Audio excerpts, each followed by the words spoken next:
Questo fervore inquieto che la prende alle viscere andandole alla testa è recente. Sarà un anno.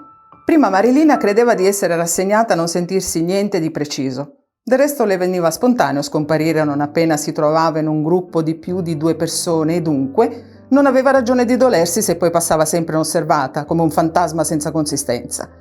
Fin dai tempi delle gite scolastiche e delle festicciole tra compagni di classe ci si era esercitata assiduamente. Arrivata ai 20 anni già nessuno riusciva più a ferirla mettendola da parte. Si escludeva da sola, anticipando tutti.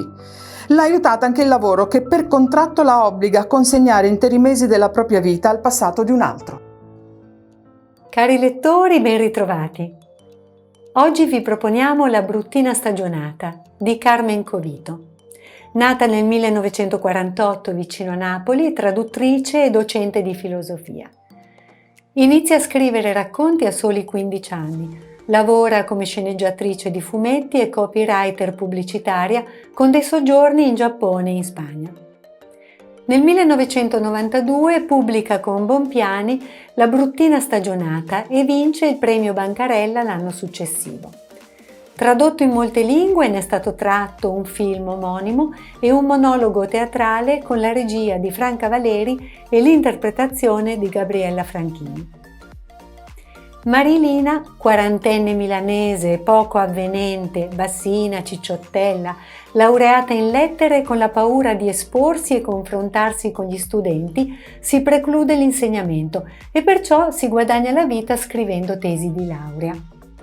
Con una madre odiosa e un'amica invadente e criticona, la sua vita approda alla soglia dei 40 con prospettive poco entusiasmanti. È sempre stata così, chiusa, spinosa, all'università tartagliando impacciata un esame dopo l'altro e comunque riuscita a laurearsi, perché studiare lei ha studiato sempre. Bisognava soltanto tirar fuori le cose che sapeva e a forza di ripresentarsi cocciuta ad ogni sessione se l'è cavata con un anno fuori corso. I problemi arrivarono quando provò ad insegnare. Alla prima supplenza resistette mezz'ora, poi si precipitò nel corridoio e nessuno poté convincerla a riaprire la porta dello stanzino dei bidelli per rientrare nella gabbia di quelle 30 bestiole urlanti. Solo la campana di mezzogiorno e il baccano di voci in allontanamento le diedero la forza di rigirare la chiave sull'esterno. Stava già rassegnandosi a rimanere figlia a carico fino alla morte, quando, per un caso fortuito, incappò nel mestiere adatto a lei. E oggi vive in quieta solitudine, scrivendo tesi di laurea a pagamento. Inaspettatamente scoprirà di avere un potenziale erotico che potrà mettere alla prova con 2 personaggi che compariranno nella sua vita. Ian, il gestore di un porno shop, e Nicky, un rampollo di buona famiglia. Certo che i soldi sono una bella cosa. A averli di nascita, come questo Gian Domenico Nichi, si acquista tanta sicurezza e arroganza, anche la sciatteria può diventare un lusso. Inoltre a Marilina sembra che non esistano ricchi brutti o se qualcuno lo è, nessuno se ne accorge. Sarà un retaggio di povertà ancestrale il suo frequente spendersi in fantasticherie di vincite improvvise al totocalcio? Compra sempre 3 o 4 biglietti delle varie lotterie nazionali per regalarsi un tempo di probabilità a rubare sogni di grandezza. Fino a che l'estrazione non è avvenuta, le può rimescolare le sue sorti possibili nel bussolotto della mente, giocando a come reagirebbe vedendo che la serie e i numeri coincidono. Di solito va in banca, fa chiamare il direttore, apre un conto corrente da 1 miliardo, si fa investire il resto in botte CCT, compra una casa al mare, una in città, l'arreda, poi va a fare incursioni nei negozi più sfarzosi del centro, per il puro piacere di poter dire prendo questo, prendo quello, senza chiedere il prezzo, e avrebbe fuori l'autista che l'aspetta in macchina. Nella realtà sa di poter continuare a sopravvivere benissimo anche senza vestiti belli e senza trumoncini del Settecento, però le piacerebbe per una volta almeno non dover stare sempre attenta a farsi i conti in tasca e a confrontare i prezzi dell'IKEA con quelli della Standa, per poi scoprire che quello che vorrebbe non è alla sua portata e tanto vale non comprare niente. La bruttina stagionata è un libro sarcastico e cinico, il riscatto delle donne non bellissime ma con un magnifico cervello, una trama semplice, senza troppi personaggi e con un linguaggio familiare e ironico.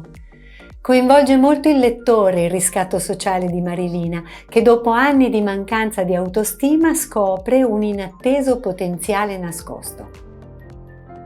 Manca soltanto una mezz'ora ancora. Poi sente i passi che tornano indietro sul selciato. Accardi la tiene di mira, con un attrezzo di metallo nero che, da come gli tira giù la mano, sembrerebbe pesante. Non è un trapano, è proprio una pistola. Abbiamo parlato, dice. Adesso facciamo sul serio, dimmi solo sì o no. Ma è una roba da matti, un'allucinazione, un delirio, un gran finale da sogno di tutta una vita, pensa Marilina, in un maelstrom cerebrale che la centrifuga in ogni direzione. Quante volte si è detta che avrebbe dato 10 anni o più per essere stupenda, anche un attimo solo. Se ora dicesse un sì ma, potrebbe forse ammansirlo, quel tanto da impedirgli di premere il grilletto, tenerlo a bada il tempo sufficiente perché arrivi qualcuno. Ma se invece le ardisse recitare fino in fondo questo copione mitico, che le viene così semplicemente offerto, se si lasciasse fiorire sulla tempia, sul seno un garofano di sangue, ecco che all'improvviso sulle spalle il cappotto le si merletterebbe nella spuma impalpabile di una mantiglia e la sua gonna si allungherebbe in una fiammeggiante cascata di volant. E sarebbe lei, Carmen. Vi lascio con la citazione che ho scelto, quella di Marcel Proust sul frontespizio del libro. Lasciamo le donne belle agli uomini senza immaginazione. Vi saluto e vi aspetto alla prossima puntata.